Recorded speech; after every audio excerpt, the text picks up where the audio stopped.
Hello everybody, Tom here, and today we are out in the shop and we are going to do a DIY wood burning stove. This is a second combustion type stove, and these are quart mixing paint cans that you can get at any hardware store.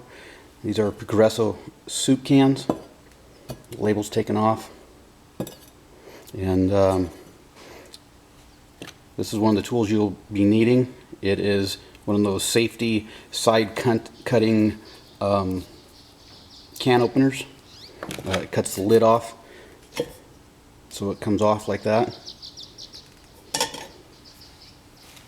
You're going to need either a couple of drill bits or a step drill bit like this one. Something to do your layout with, measuring tape, and some stainless steel wire.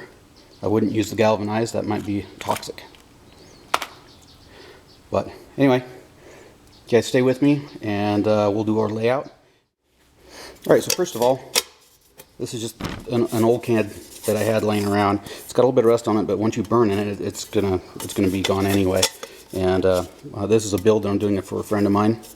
So first thing you need to do is to do your layout.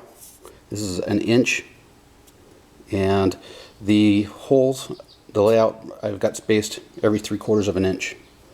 And we're going to use a pilot drill bit, which is a smaller drill bit, to start the holes, and then we'll move on to our step drill bit.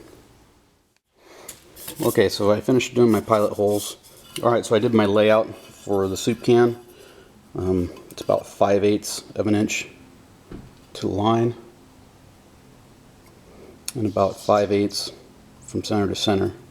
And the holes are going to end up being a 3/8 inch diameter for each one of these pilot holes. And you can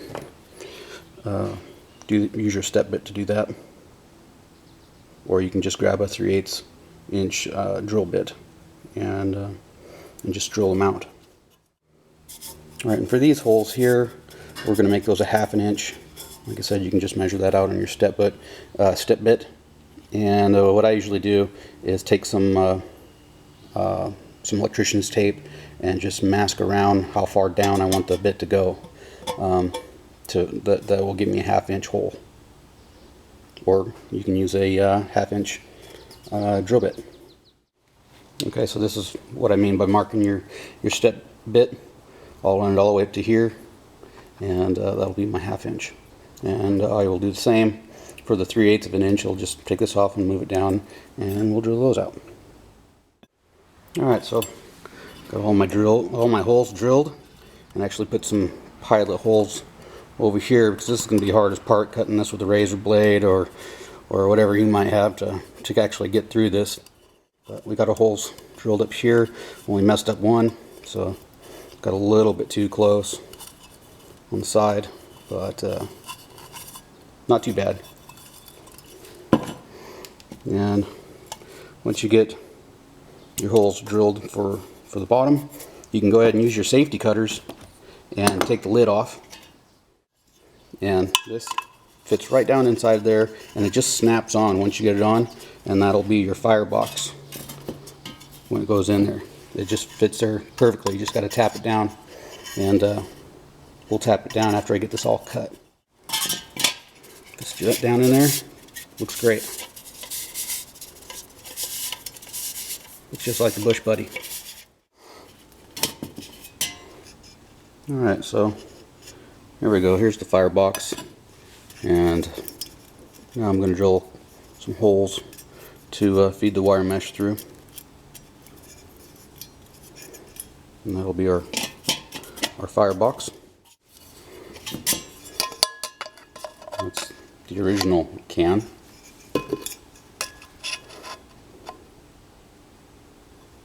Just so you guys can see the difference.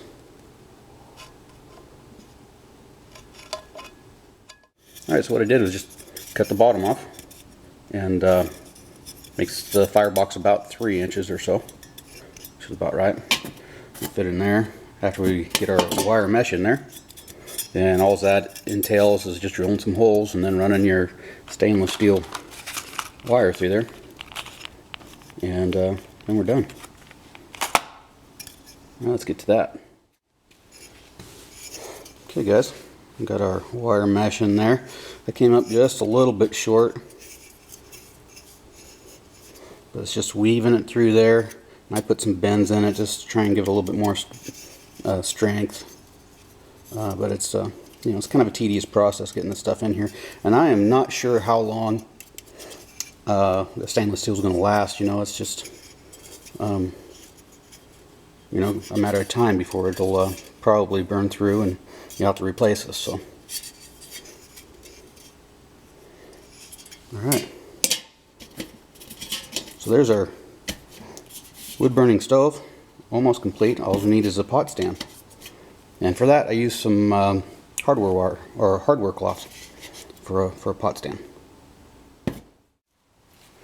Alright guys, so I've got my pot stand made out of some hardware cloth, and this is the finished project. You know, it only cost a few dollars, and they're not hard to get put together. I think that took me about, I don't know, 20 minutes or something like that. You know, take this off and your pot stand underneath there, and it stores nice and neat. All you need is a little stuff sack so you don't get soot and everything all over everything. Alright guys, I'm not going to burn this because I'm going to be shipping it in the mail, and they would probably not want it to be burnt. So I am going to let my my friend Matt do the first burn. I hope it works for him pretty good. Maybe he'll do a video and show how well it worked or how well it didn't work. We shall see. But there we go. DIY Bushbuddy. Easy project. It's doesn't cost very much. I think these cans cost I don't know, $3 or something like that, and the soup cans are what, $1.50 or something like that. And all you need is a little bit of time, and it comes together pretty good. Okay, thanks for joining me guys. Hopefully you guys got something out of the video. It's pretty self-explanatory DIY project. So thanks for coming along, and hopefully you guys like it, and hopefully Matt likes his new stove. So until the next one guys, you guys take care out there, and we'll see you on down the trail.